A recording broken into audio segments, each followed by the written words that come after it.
瘦肉片、腸粉，咁然之後咧就加蛋嘅，咁呢度所有加埋咧13蚊，其實呢個係3蚊，咁呢個咧即係10蚊。然後見到一間好有趣嘅咖啡店，呢啲咁樣嘅仲係盒仔嘅，未開工啊！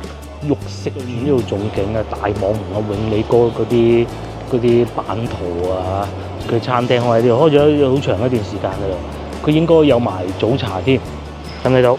適用人群接受來自任何國家地區的客人，即是話只要你有合法嘅旅遊證件，即係譬如有護照啦，最主要有護照啦，內地人就身份證啦，或者戶口簿咧，其實都可以入得到去咁樣喎。怕死嘅佢走法部，仲有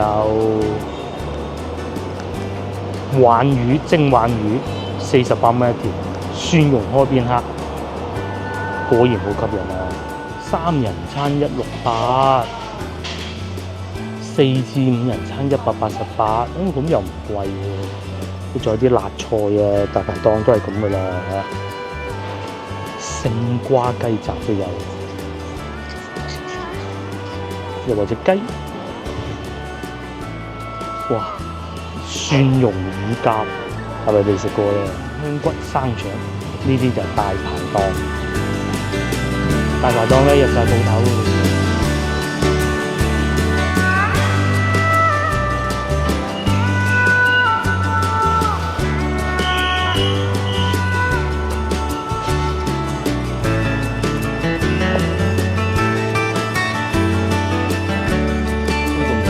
就做搭電視，咁有一段時間冇自己拍攝，咁啊今日咧就夫人在家休息，我去食早餐，咁啊自己食早餐，梗係食腸粉嘅啦，好多嘅，呢度有一間啦。如果講到出名咧，就係前邊呢個偉明咯，好多人喎，但係真好食嘅。咁同埋今日咧天氣有啲涼爽啊，係啊，開始有冷氣㗎啦。咁咧食碗粥都係一個唔錯嘅選擇嚟嘅。如果可以坐喺戶外就更好，不過真係好多人。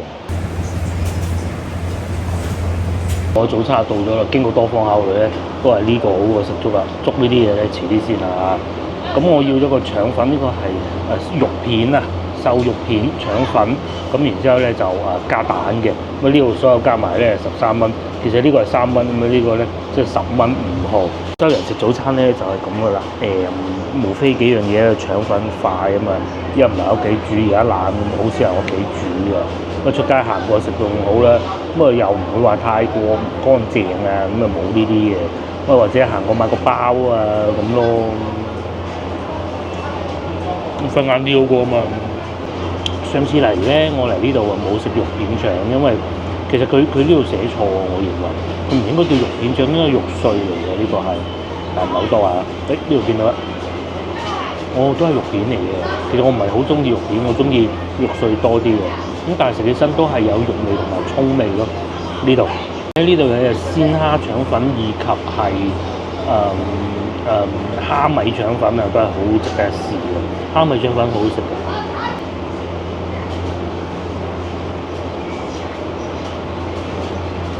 片咧唔係嗰種醃到好奇怪味道嗰種嘅，我諗怕肉片其實係怕嗰種嘅。咁呢個還好啊。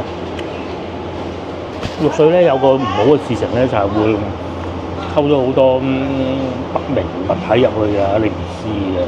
即係就算唔係不明物體都好啦，咁佢溝啲肥豬肉落去，唔好啦，係咪？肉片會好啲嘅。但係如果講好食就係肉碎。嗱，食得多可以扮下專家，成日講咧加雞蛋嘅腸粉咧，其實係好考驗阿師傅嗰種膽識嘅。佢夠膽加雞蛋咧，就講明佢啲手勢到家。加雞蛋之後咧，好難攤開嘅，好厚嘅變到，呢個都唔會。腸粉咧其實兩樣嘢最緊要嘅，開粉都可以教，即係獨門秘方都可以教埋你都得嘅。開粉，因為啱唔啱自己啊嘛。但係咧，最重要咧就係嗰一下，即係倒啲醬去過一下，嗰一下咧就係所有師傅嘅獨門秘方。睇上去好容易，其實就好難，因為你要令到佢全部都有腸粉出嚟，唔會散收收，又要同啲粉漿咧可以融為一體咧，你要知道自己嗰個粉漿係點嘅。咁但係咧賣腸粉咧又賺到錢嘅嚇。係啊，好賺錢嘅賣腸粉。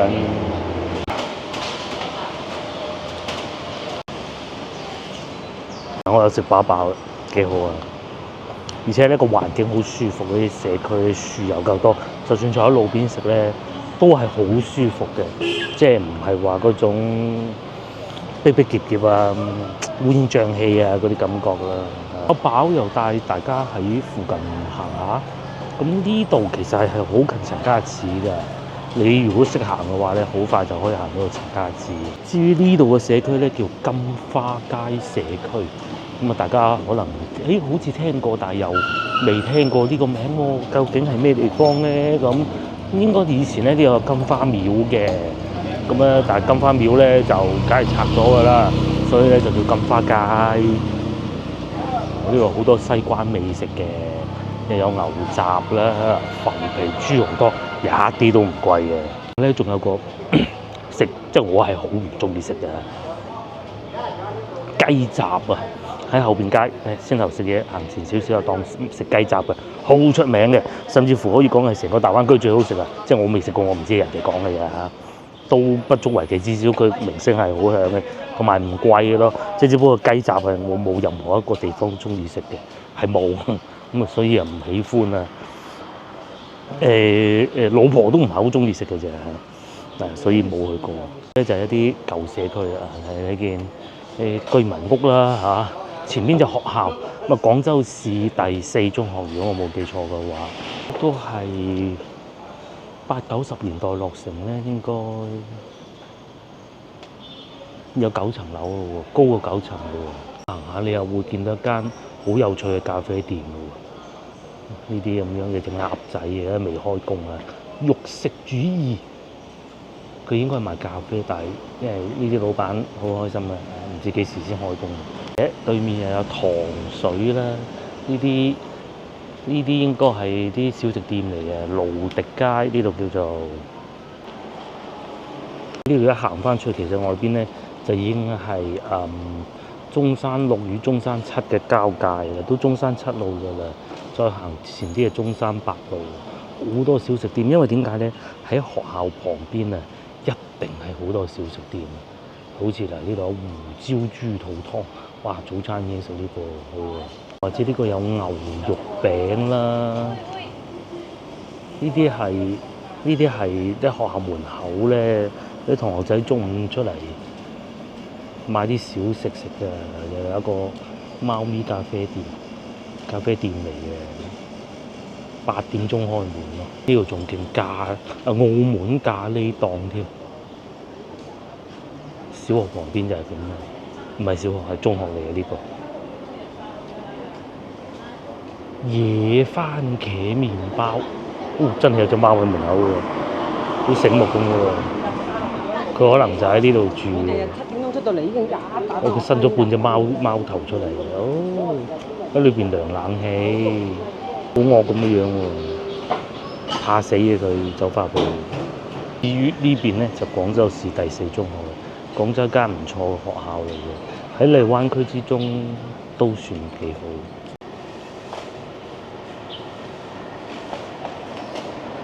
學校旁邊一定會有啲賣零食㗎啦、汽水㗎啦，學校唔俾賣嘅，呢度就俾賣啦。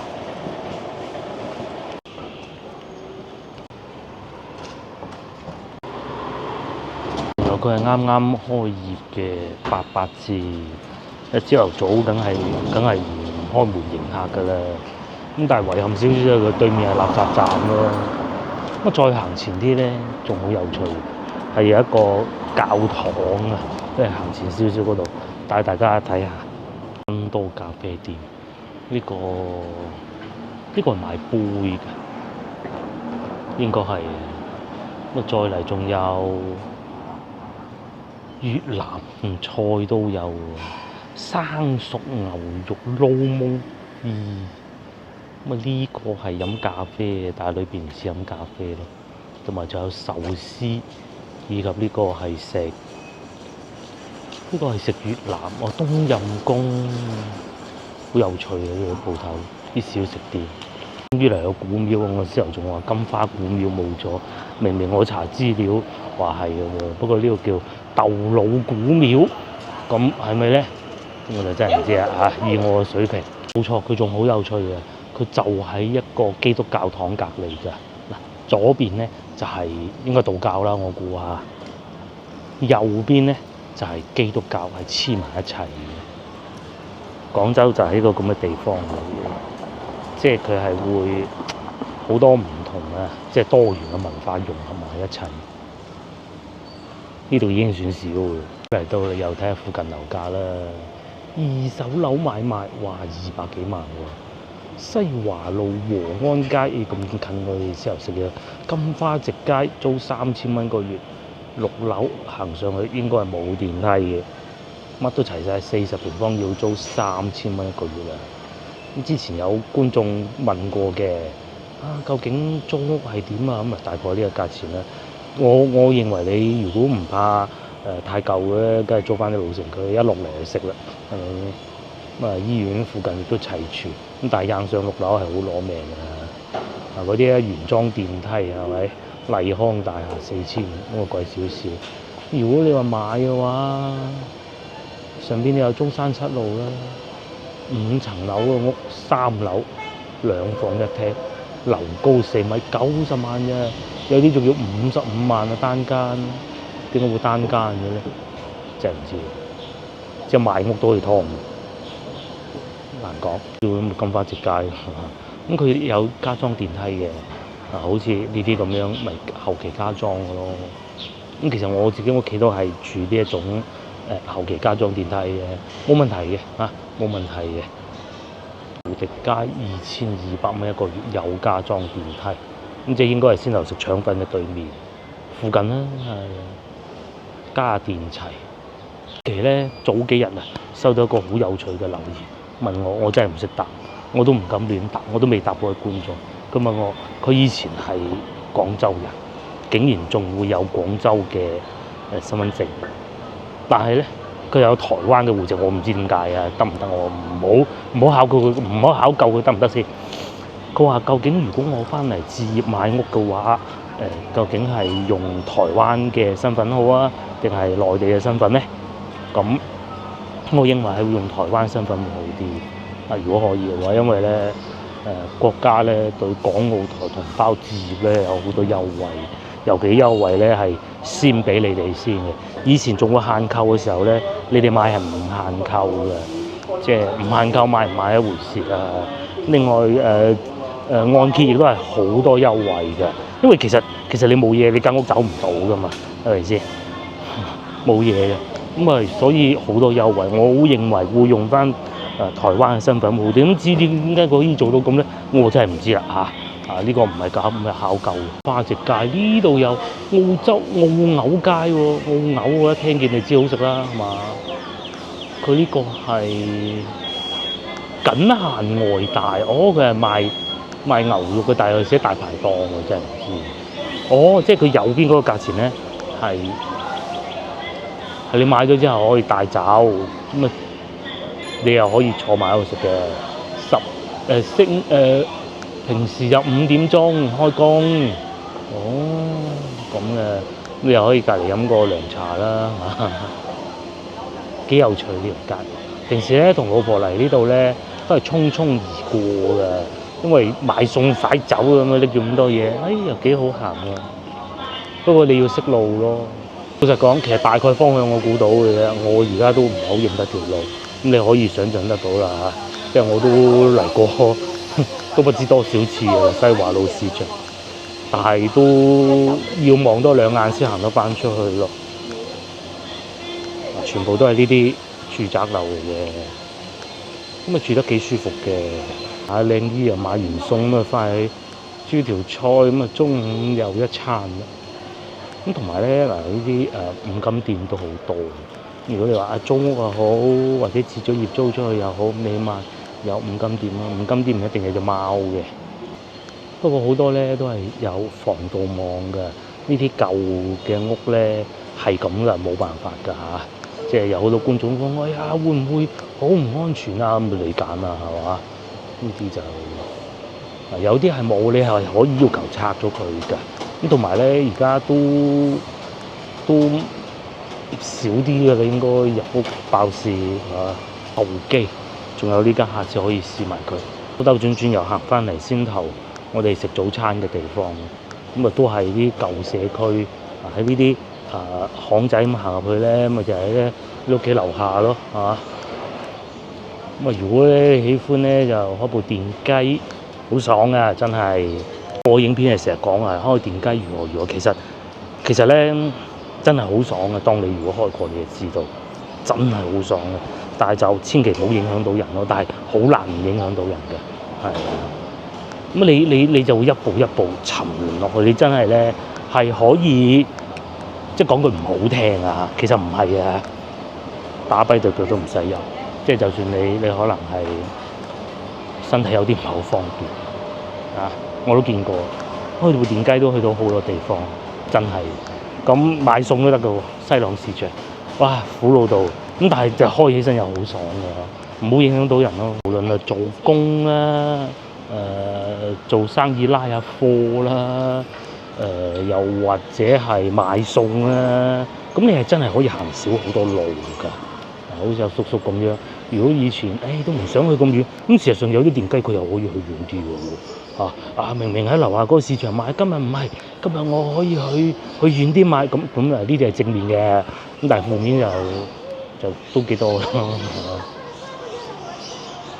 但係就確實係可以令到你行遠啲，呢個係真嘅。尤其咧接小朋友啊，各種咁咧，仲有幼兒園添。興隆幼兒園喺呢度行過，喺嗰度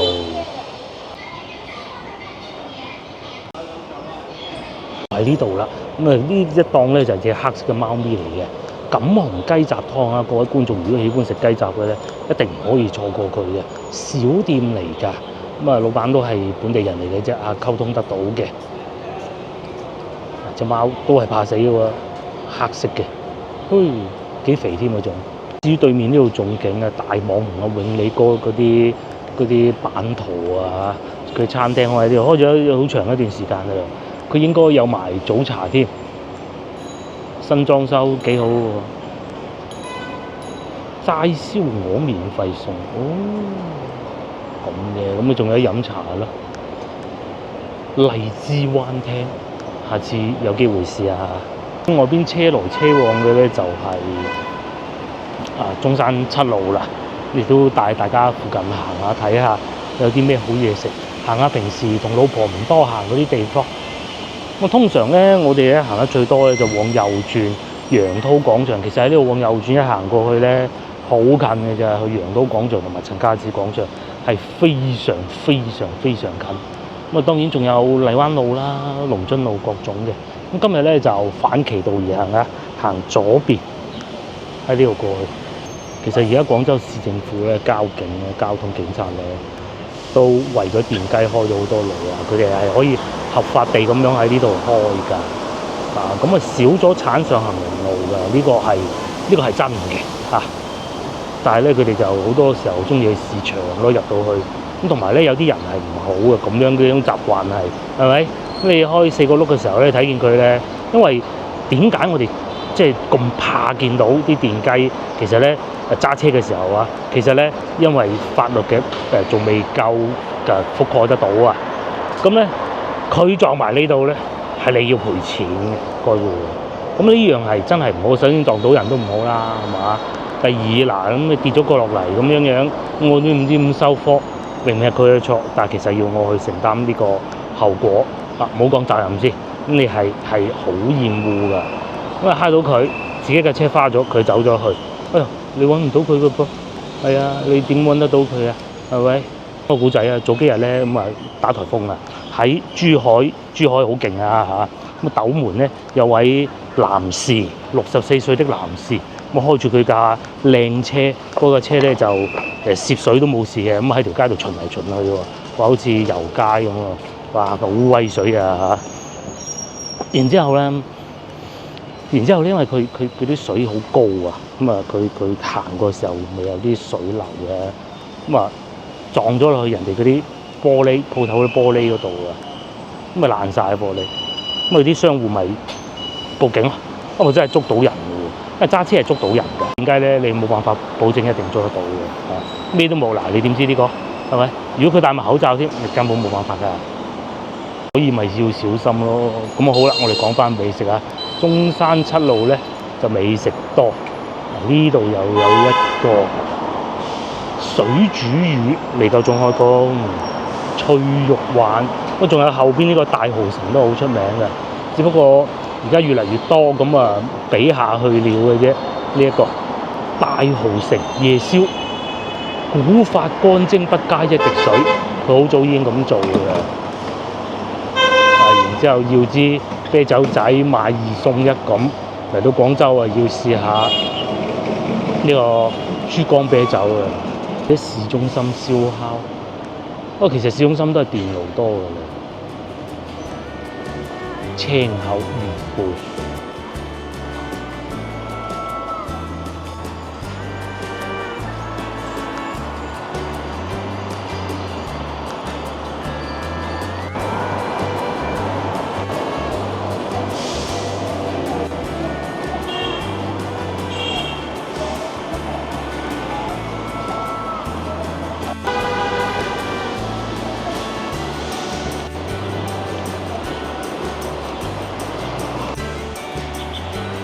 影片咧都係回應翻比較多觀眾嘅疑問啊，唔知睇唔睇到咁嘅。有位觀眾咧就話佢喺外國翻嚟嘅，揸海外護照，咁咧就究竟住酒店可以住邊啲酒店？呢款咧係幾推薦俾大家嘅。咁啊，譬如話全季酒店啦，咁佢係連鎖式，好靚好乾淨啊，同埋價錢唔係好平嗰種㗎。咁然之後有好多香港嘅遊客啦，嚟到內地咧都會選擇佢嘅。咁香港人揀得嘅你就唔需要擔心佢會好唔規範啊，夜晚有人敲門啊，冇可能嘅，因為人哋上市公司喺美國嘅你放心都得㗎啦咁啊，呢個係幾好啊！喺連鎖式嘅酒店裏邊咧，我住過，除咗希爾頓寬頻，但係希爾頓寬頻唔係周街都有之外，佢應該已經算係最好嘅啦。咁除咗全季，仲有都係全季啦，揀翻全季亞朵都唔錯就係呢兩個牌子嘅。連鎖式呢啲咧就冇話分星級啊，咩3星級啊、5星級冇嘅。咁但係咧，我認為最好就係呢兩個，即係比較容易揾得到㗎。你唔好講揾唔到嗰啲，譬如先頭所講希爾頓寬頻咁，其實我都唔知廣州邊度有希爾頓寬頻㗎。咁第二個咧就係首推2間星級酒店，因為其實3星以上咧，你哋就已經可以入住，持有海外護照嘅話，即係非中國內地居民。華夏大酒店，記住係大廈個廈，唔係夏天夏，好似佢英文名叫 Landmark 咁嘅，唔係好記得。另外仲有天一酒店啦，海珠區天一酒店都係我比較推薦俾大家嘅。又或者咁講啊，如果係好差嗰啲，我諗你哋係唔會住，即係嗰啲100幾十嗰啲咧，我諗你哋係唔會住。嗰啲咧，你同佢嗲多兩句咧，證件都唔使睇嘅。咁你其實可以理解得到㗎啦好差嗰啲你哋唔會住，但係可能行下法律罅唔睇證件。好嗰啲一定睇證件，你哋一定住得到嘅。譬如好似全季咁，冇問題，好企理、好乾淨、好舒服。裏邊仲有得洗衫，係啊。如果住喺嗰個全季酒店，然之後落嚟，又有得食啦，係咪先？呢個譬如話有沙北啦，有美心啦，有全家啦。呢度仲有東山小廚啦，好多嘢食喎。脆皮燒雞48蚊半隻，然之後乳鴿王，澳門乳鴿王乳鴨王啊！請問各位澳門的觀眾，你哋好中意食鴨嘅咩？我唔知可能做法係咁嘅。仲有鯇魚蒸鯇魚48蚊一條，蒜蓉開邊克，果然好吸引啊！再嚟對面叫做西門口廣場，咁啊對面咧就會有盒馬先生，早幾日咧帶大家睇過啦。咁你想坐企理啲嘅，正規啲食海鮮嘅，即係佢唔會係呃稱啊冇嘅呢啲嚇，諗你都唔好諗啊嘅話，咁你就可以選擇下盒馬先生，西門口廣場。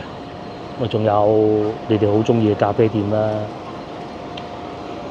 又或者你哋都好中意嘅綠色嘅咖啡店啦，咁上邊仲有澳門街嘅澳門街，或者你喜歡食包咁啊，仲有美心啦，好多都係香港嘅牌子嚟嘅。咁啊講明咩咧？既會有地道美食啦，亦都會有啲連鎖式比較唔會踩雷啊，唔會係撞板，你一定係知道佢咩味嘅店咯。如果你喜歡食牛肉火鍋，呢度仲有2間可以選擇。第一個睇到對面陳記順和，我好中意呢間嘅連鎖式之中，真嘅。前邊呢度好似仲有間百合利嘅，又或者我哋平時都好中意嘅樂淘軒啦，上邊都有。飲茶平到你驚，就係呢度啦。咁而且咧呢個新裝修嘅。裏邊應該係環境好啲。哦，我明啦，點解叫澳門乳鴨王啊？係因為佢澳門街賣嘅，咁我就明白嘅。可以喺呢度飲下茶啦，朝頭早落嚟同啲叔叔阿姨，你話啲味道好精彩啊？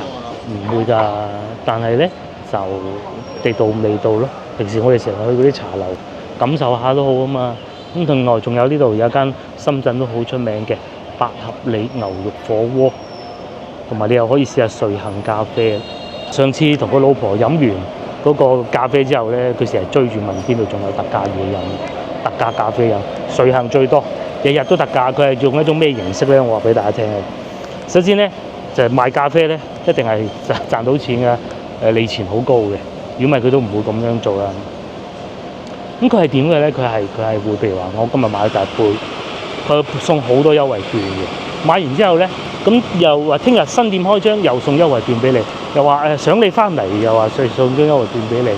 咁啊，全部都係半價嘅，咁啊圍到5、6蚊一杯嘅，甚至乎更低啊嚇！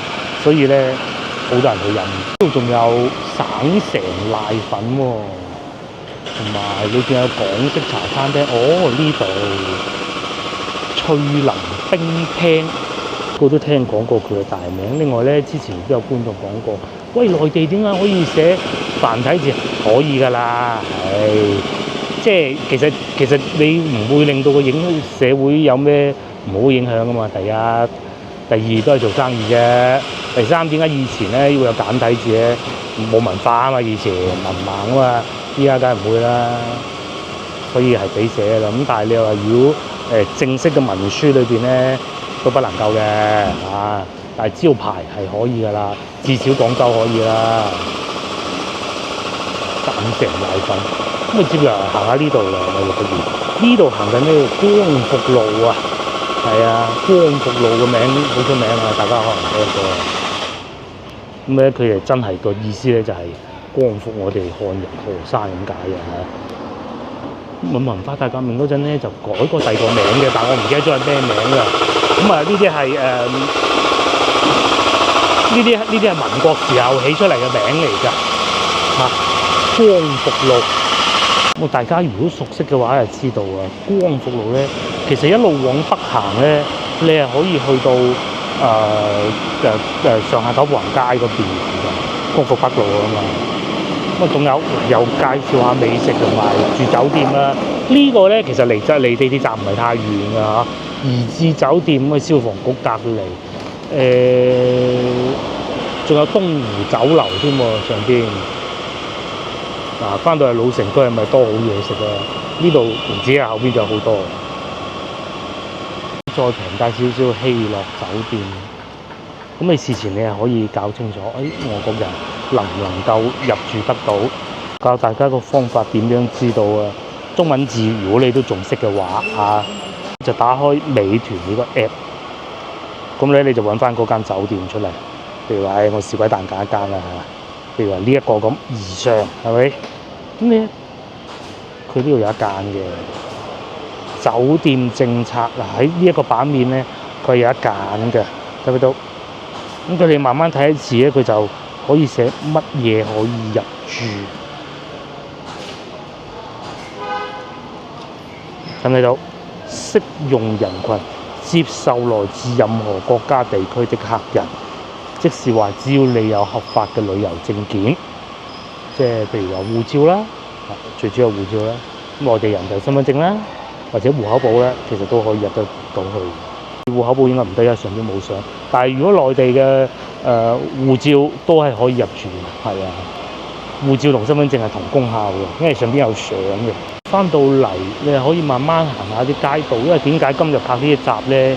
其實就係天氣開始涼爽啦。咁咧翻到嚟內地咧，你如果係有時間唔係好緊迫嘅，你好似可以好似我咁咧，慢慢喺條街度行下你以前行過嘅路。咁咧有個好處咧，就係你可以欣賞更多美食，尤其咧一路行就一路揾到美食。因為香港咧就唔似廣州，唔係廣州咧就唔似香港。香港譬如話你佢係每個市鎮唔同，咁啊屯門你要去沙田咁，其實好遠，你係行唔到去㗎嘛。但廣州就唔同嘅嚇，因為咧幾個老城區咧全部集中晒一齊嘅，什麼越秀啊、荔灣啊，唯獨遠少少嘅芳村嘅啫。咁啊坐地鐵過去都得，但係廣州咧就可以啊，老城區咁樣，你係可以行去上下九，行去北京路，甚至乎行去天河城都唔係唔得。香港如果想咁樣行過，可能要爬山㗎嘛，係嘛？應該冇錯啦，嗬？廣州唔使嘅。又有一間喎，常來大排檔啊，新開嘅，好似係呢個好似係新開嘅。夜晚黑我係可以嚟呢度食大排檔咯。有啲咩食咧？有套餐，88蚊海鮮套餐，3人餐168，4至5人餐188，咁又唔貴喎。仲有啲辣菜啊，大排檔都係咁噶啦嚇。勝瓜雞雜都有，又或者雞，哇！蒜蓉乳鴿係咪未食過咧？蒜香骨生腸呢啲就係大排檔。大排檔咧入晒鋪頭㗎啦，依家你話少往繼續往前行。咁啊，光復北路就都係舊屋比較多嘅，好似對面有民國嘅路係咪？亦都唔會係太闊，佢係單行線嚟嘅，同埋加上咧而家咧修路中咧仲精彩嘅。對面呢個叫龍津幼兒園，大光復路。仲有幾個餐廳都好出名啊！呢個係其中一個，都開咗好耐㗎啦。因為之前喺呢邊做過工咧，都記得佢開過。都係，仲有呢一個，就好出名㗎啦。創發餐廳。米其林必比登餐廳，哇！你睇佢上邊嗰啲牌多到，咦，勁唔勁啊？下次嚟試下啦。粵菜傳承大攞一張永慶坊嘅相咯。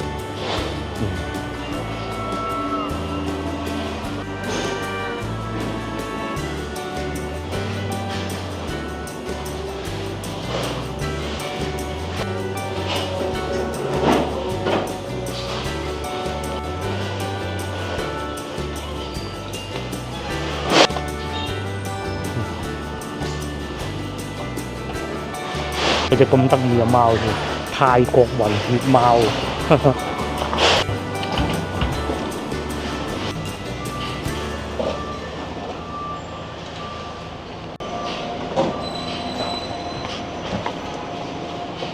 話咁快咧，我哋又翻嚟龍津路喎嚇，冇錯，面前呢度龍津西。咁龍津西咧係近惠福路呢邊嘅，咁啊大家有機會過嚟呢度行下咧。